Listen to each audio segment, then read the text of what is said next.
Hello and welcome to This Day in Esoteric Political History from Radiotopia. My name is Jody Avirgan. This day, summer of 1868, starting with Arkansas and then eventually Georgia, 7 former Confederate states were admitted back into the Union, capping the process of Reconstruction in the wake of the Civil War.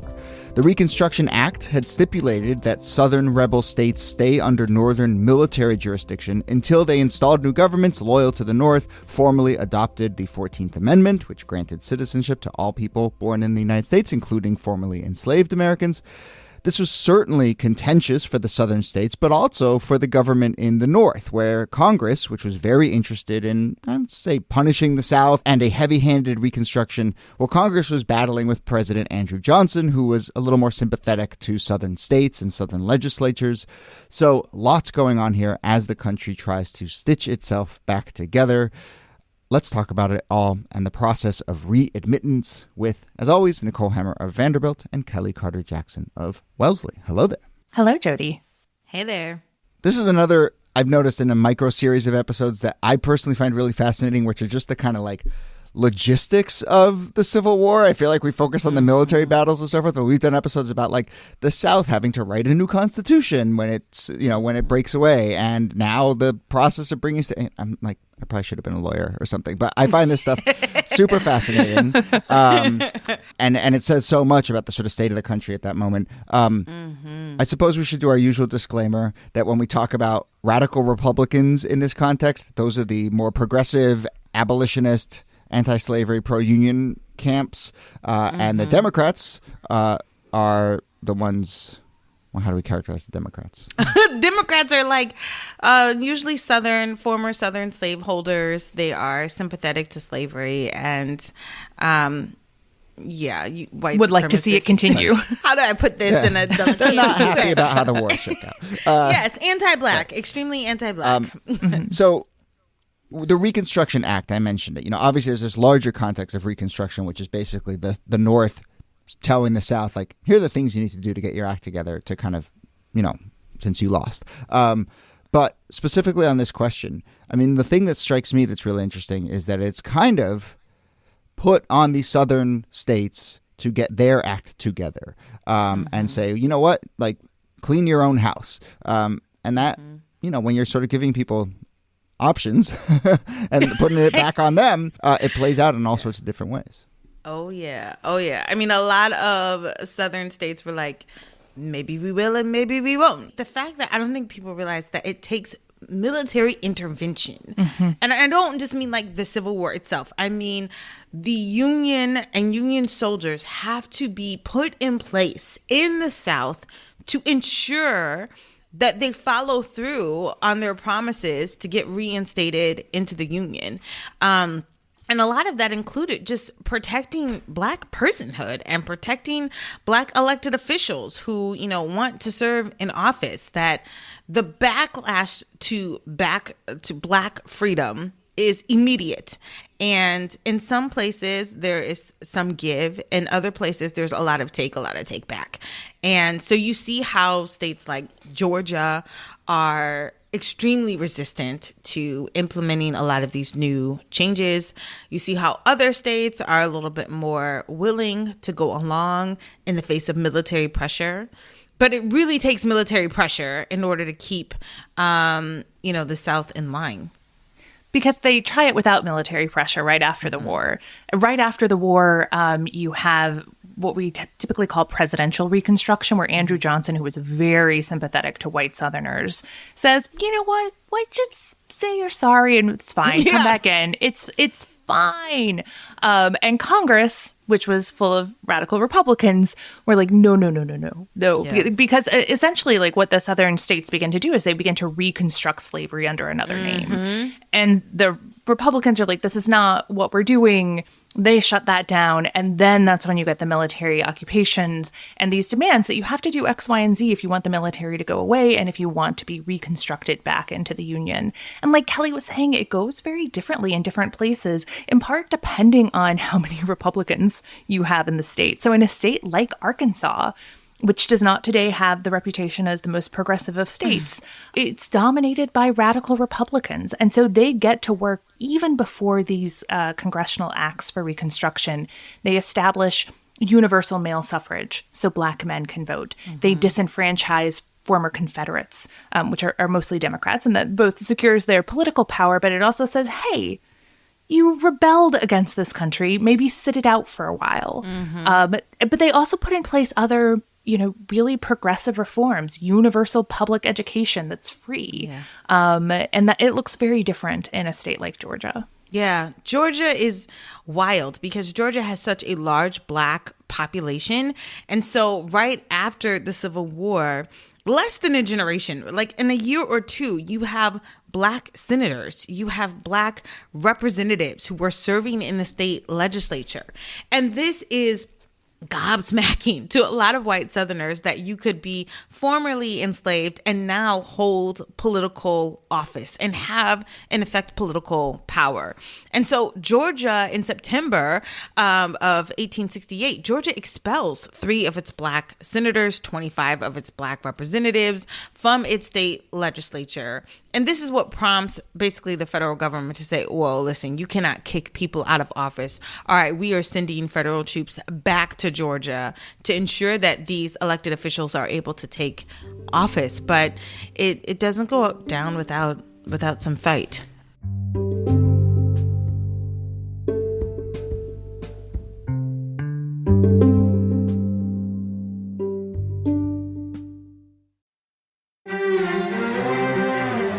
You're used to hearing my voice on the world, bringing you interviews from around the globe. And you hear me reporting environment and climate news. I'm Carolyn Beeler. And I'm Marco Werman. We're now with you hosting The World Together.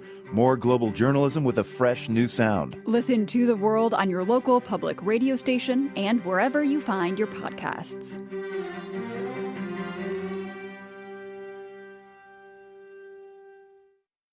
And there's even more back and forth, right, with Georgia, not to go too far down that hole, but then they eventually do adopt the 15th Amendment, but then just 2 years later, basically segregationist Democrats are all back in control. I mean, so there's a lot of backsliding and back and forth, and the military's coming in and going out in places like Georgia.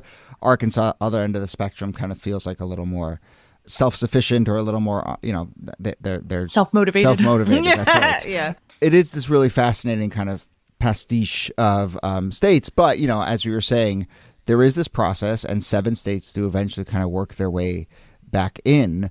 And to reiterate, it's the states had to rewrite their own constitution. They had to ratify the 13th and 14th Amendments and kind of go through this process. And I want to talk about the Johnson of it all. We've touched on his kind of mindset and his politics in this moment, but I mean, is he opposed to this process? Does he just want to have it both ways? Like, what is he doing? The problem is Lincoln. So Lincoln chose Andrew Johnson to be his vice president because he was trying to appeal to Southerners, because Andrew Johnson is a Southerner. And he thought, if I make him my VP, maybe that might win people over.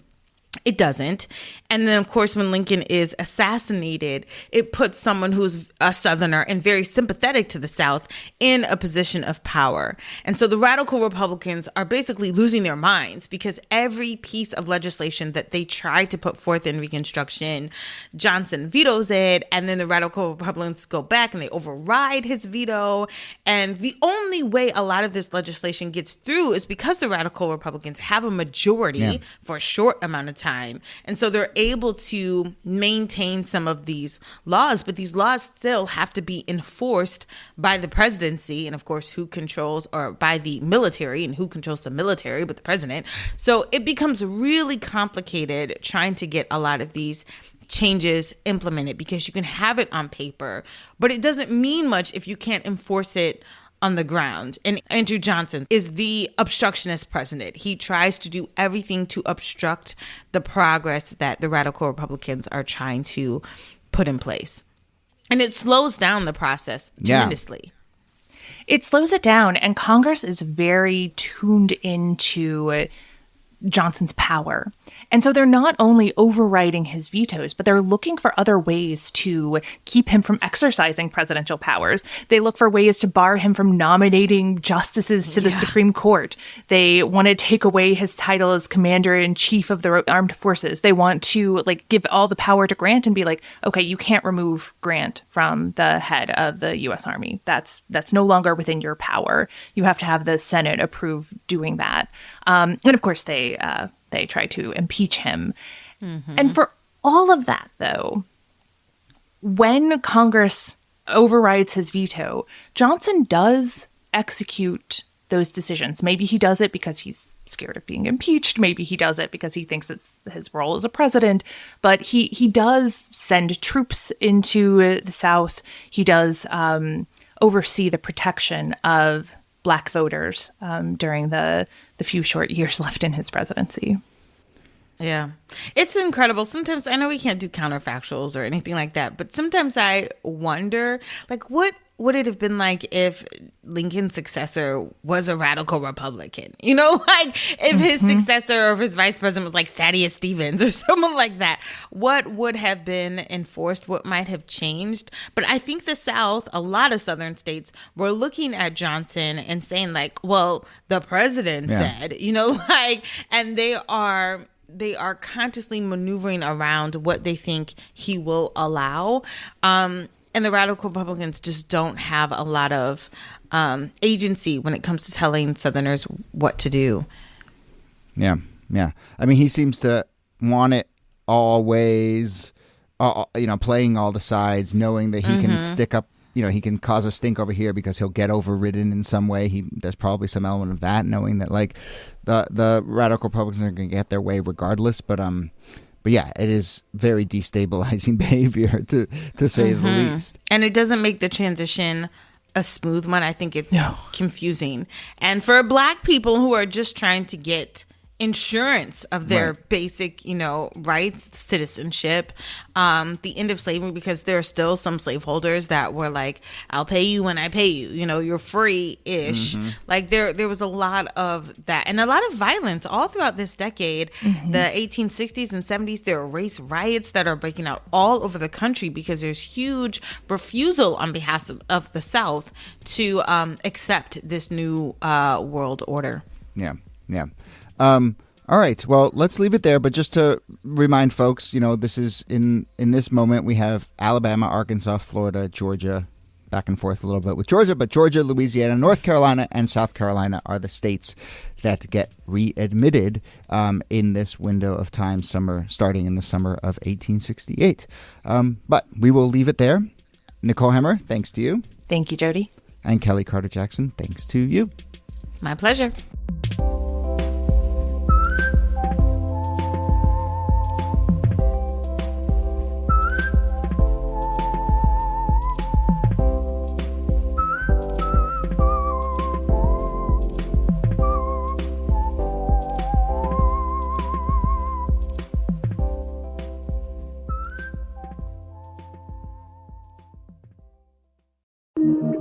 Radiotopia.